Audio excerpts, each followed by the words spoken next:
Paano magpatuloy kahit walang nanood? Alam mo, normal lang maramdaman na minsan parang walang nakapansin sa mga videos na ina-upload mo. Nag-effort ka, nag-edit, naglaan ng oras. Pero pag-check mo ng views, halos wala. Masakit, oo. Pero teka, hindi ibig sabihin noon na wala kang halaga.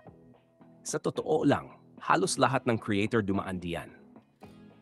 Yung mga sikat ngayon, may mga videos din sila noon na halos walang nanood. Pero anong ginawa nila? Nagpatuloy lang sila. Parang pagtatanim lang yan. Kapag nagtanim ka ng buto, hindi naman agad-agad tumutubo. Kailangan ng tiyaga, consistency, at tiwala sa proseso. Ganon din sa content creation. Hindi mo agad makikita ang resulta. Pero sa bawat upload mo, gumagaling ka, natututo ka, nahuhubog ka bilang creator.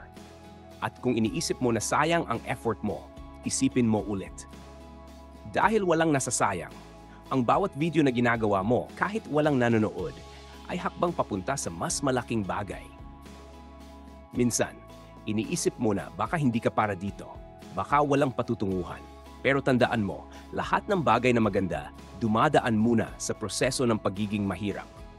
Kung gusto mong makita ang bunga, kailangan mong magtiyaga sa mga panahon na walang pumapansin. At darating yung araw na biglang may isang tao na makakakita sa video mo. Tapos susunod pa ang isa hanggang sa unti-unting dadami.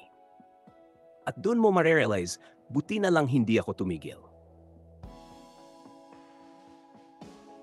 Kaya, huwag kang hihinto.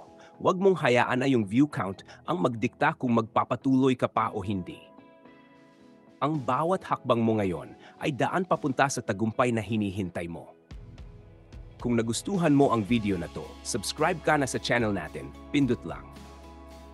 At huwag kalimutang mag-like, mag-comment.